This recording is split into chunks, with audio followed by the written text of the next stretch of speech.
Good morning, Internet. My name is David. You're watching Kyosho RC, and welcome to another RC Garage update. If you're new to the channel, it's my semi-regular RC vlog where I just talk about RC cars for the next 10 or 15 minutes or so. If that doesn't interest you, feel free to bail out right now. Right, so let's get straight into it. First thing, if you haven't already seen TONIC RC's Honda City Turbo video, what are you waiting for? Don't waste your time with this. Go over there, watch that. You will not be disappointed. I won't spoil it, but trust me, just go over there and watch the video and thank me later. If you have already watched that, do come back here or do stick with me. So yeah, what we're going to talk about today, well, if you've been following me on social media, you would have seen a picture of these three. So from left to right, we've got the Honda, I was going to say Honda there. What are we talking about Hondas for? I have no idea. The Schumacher Cougar 2 Works Classic, the PR Racing S1RM, and the RC10 team car with a different body, of course. Today's Friday, first thing on a Friday morning, as the sun's blasting in through the window, and apologies if you can hear hissing sounds and noises. Summer is in full swing over here. Lots of trees outside my house. The insects are making their presence known, and I don't have any soundproofing or even a very good mic. This is being shot on an old iPhone, by the way. So apologies if you can hear some background noises. So tomorrow is round 2 of the 2025 Rear-Wheel Drive Cup held at my local indoor carpet track, Carnosa RC Park. And I need to make a decision. Well, I kind of already made the decision. This is just my thought process and an excuse to waffle on about RC cars. So a little bit of background. Well, the race regulations first. It's open to anything as long as it's got the motor behind the rear axle. So two-wheel drive, rear motor mount. It doesn't matter if it's new or vintage, whatever. You've got a couple of other regulations. You can probably tell from the tires. We have a tire regulation, Tamiya square pin spike tires, which do make sometimes getting the tires to fit wheels a little bit of a challenge. There's a motor requirement regulation. You can use a 540 Silcan, a GT2 motor or Sport Tune motor. And this year there is a driver figure regulation as well. The Cougar doesn't have one in yet, but I've got to get one fitted. Aside from that, pretty much anything goes. I think anything goes. I'll have to check the regulations, but you get the idea. Now for the 2024 season, there were 5 rounds in total, and I was able to go to 4 of those. And in each round, I ran the PR Racing S1RM.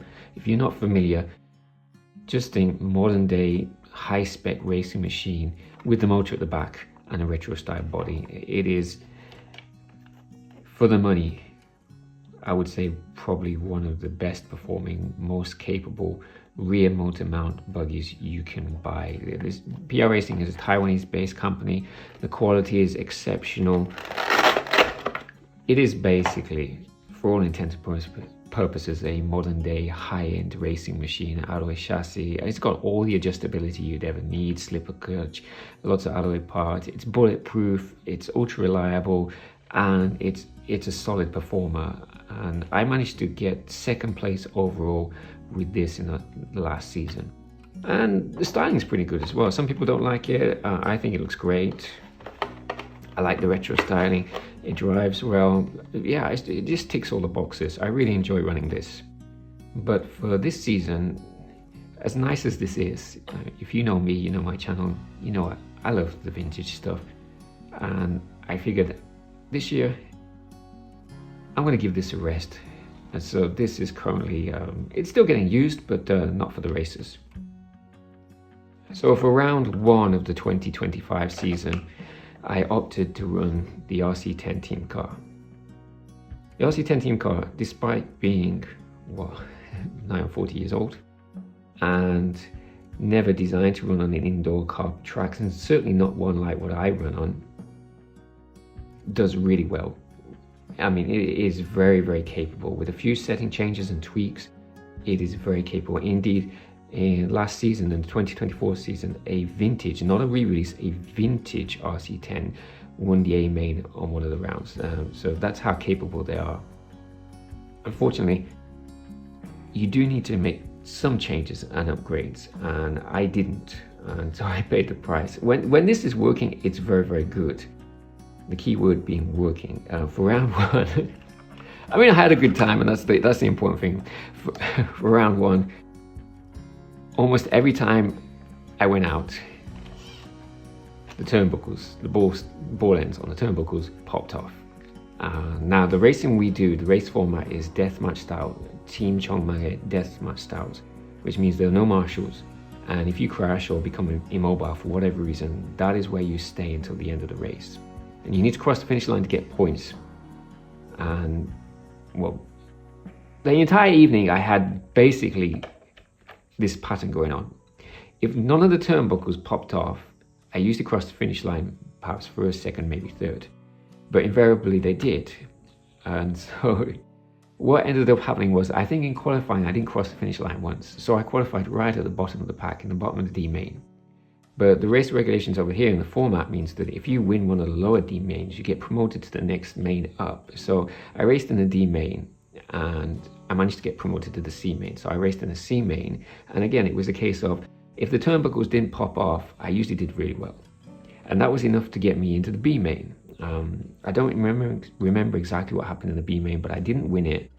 However, at Carnosa, right between the B main and the A main, there's this zombie round. And what that is basically everyone who is not already in the A main gets one last chance, just one last chance to go out on the track. And sometimes it's like 18, 19, there's a lot of machines out on this track. One last chance to get into the A main. And by luck, I managed to do that. So I got put in the A main as well. So I'd raced in the D main, the C main, the B main, the zombie race, and the A main. As you can imagine, I didn't get on the podium at the end. Well, I did, but not for the reasons you might think. I didn't get on the podium for being first, second, third. However, I did get on the podium for the booby prize, the most number of knockouts in an evening, the most number of DNFs. So that was my experience with the team car. I absolutely love it, but it does have a few reliability issues. Now, I have got Schumacher ball ends, and they fit the associated ball studs really well. In fact, once you put them on, you are not taking them off. Unfortunately, in solving one problem, I created another. There is zero clearance between the ball end on the steering and the ball end on the upper link, and with the Schumacher ones, they catch. So I need to upgrade the steering as well. Unfortunately, where I am in Japan, if I want to get anything from a Japanese maker, you know, Tamiya, Kyosho, Yokomo, or any small third-party Japanese maker, it's really easy and relatively cheap for me to get those parts. But anything outside of Japan, particularly from small volume, excuse me, the printer was just shutting off there. Small volume makers, it's just really expensive and really difficult, and I don't use PayPal, so getting things like Factory Works or JC Racing's steering upgrades is relatively expensive. Well, relatively, it's very expensive for what they are. And I really do want to get the Factory Works set up. I just like the way it works. So at some point I will get this sorted and get the reliability fixed. But for round 2, I'm probably going to be entering this. So this is my Schumacher Cougar 2 Works Classic. This was gifted to me by my younger brother who came to Japan recently. Super excited to run this. So what can I tell you about this car? Well, despite its age, it is a solid performer. I've been totally blown away about how well this drives on carpet. I haven't put timing gear in it, but I would say it's every bit as quick as the modern day S1RM. My only concern is reliability. Am I going to see a repeat of round 1 in that? When the car works, it's quick, but reliability is questionable. From what I've read on the Facebook groups and YouTube videos, the Cougar 2 Works is pretty much bulletproof. I've got the Pro Slipper upgrade in here, a few other small option parts on it.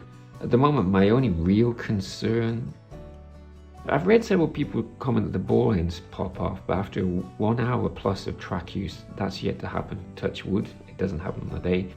My only real concern is this front shock tower getting snapped off, because our racing is well, our racing is a little bit different to most of the types of racing, and there is, due to the size of the track and the number of machines and just the way the racing is, there is frequent unintentional, shall we say, contact. And like I said, if you get knocked out, you know, lap one of the race, you flip over and you're upside down on the track like that, you basically stay there until the end of the race. So you are kind of a bit of a sitting duck at that point. My only real concern is this front shock tower, and I do know there are third-party manufacturers like Cougar parts, but like I just said, getting those parts here in Japan is extremely expensive, and if you don't have PayPal, it becomes a bit of a hassle as well.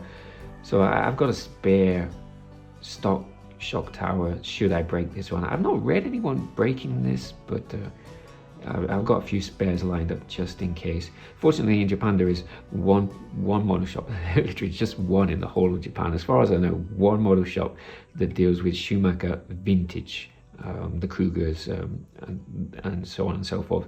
And they have a small selection of spares and hop-ups and option parts. But by and large, if I need anything for this, I have to order from Schumacher UK. Very good, by the way. Their shipping is reasonably priced. It's very fast and efficient. If I need to do an international order, I just wait and get everything together to kind of cut down on shipping costs. But yeah.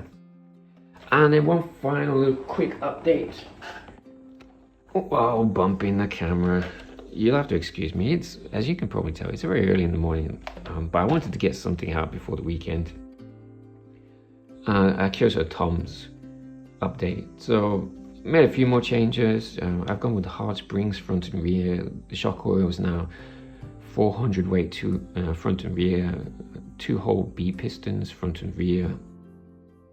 I've tried different tires. I'm still getting dialed in. You know, like people often ask me, oh, what settings are you using? What's your recommendation? But at the end of the day, every track is different. Every track surface is different. And if you've watched some of my videos, you'll be familiar with the track that I run on. It's very tight. It's very technical. A lot of the turns are 180-degree hairpins. We've got 2 banks. It's a track which is really, in my opinion, very difficult for vintage machines to get the setup right. I'm struggling a little bit with this. If I lower it down, it helps with traction roll. Traction roll isn't too bad at the moment. I'm running the kit tires, hard compound, and that kind of like helps with the traction rolling. But if I lower it down, it doesn't traction roll anymore in the hairpins. But the downside is the suspension bottoms out on the jumps. It means bottoming out pretty badly, as you can probably tell by the state of this front bumper, which incidentally, this bumper is not yet available. So if you do damage your front bumper on the TOMS, do not be tempted to get the old part number. The newer part number with the B suffix has the newer bumper on it. So the older part, which I actually have in my parts stash for the original re-release of the Optima Mid, does not have this lip on, and this lip is here to hold the under tray, the undercowl in place. So if you get the older part without the B suffix, you won't have this lip, and it won't hold the under tray in position. So just a heads up there. And I imagine the spares will be appearing shortly, but at the time of recording, well, I haven't checked today, but I think I checked a couple of days ago and they weren't yet available. So yeah, if I lower it down too much, it bottoms out even more and it's just grinding out the front bumper. If I raise it up more, I solve the bottoming out issue, but then introduce a greater likelihood of traction rolling, though it is much better than it was before. My next problem is cooling. I've got this set up as I've got all of my vintage class races set up for local race regulations, which usually means a 21.5 turn brushless setup. Sometimes it's a brushed setup with 30 turns or 28 turns or something like that.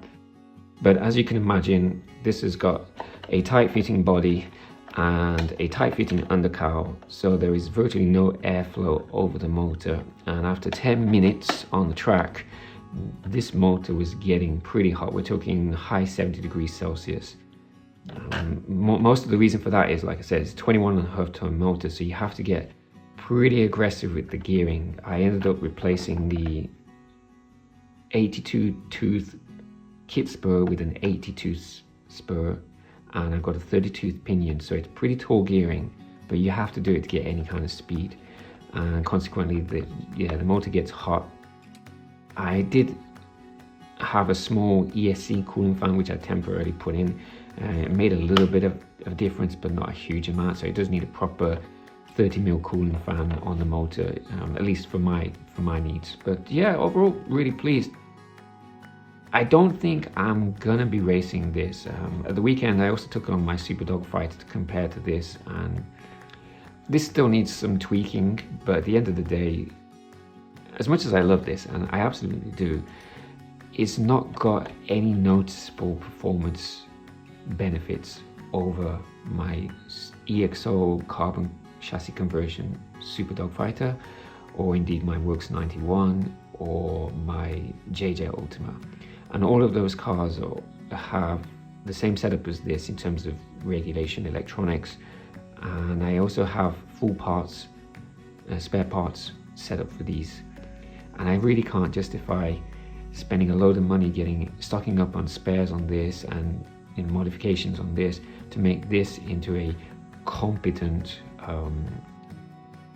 vintage class racer when I already have 3 or 4 other machines that meet those needs. So I'm probably gonna, my original plan was to race this, but I probably will end up using this like I use most of my Legendary series, in that I don't race it competitively. It gets used, to be sure, but mostly outdoors on the dirt where it belongs rather than indoor carpet. But yeah, fantastic. I've got so many compliments about the color choice that I made for this car. So yeah, really chuffed with how this came out. So that's the Toms, and that's it for this RC Garage update. And hopefully I've not been talking too long, and the sun is coming right through this window, blinding me. So I'm gonna call it quits here.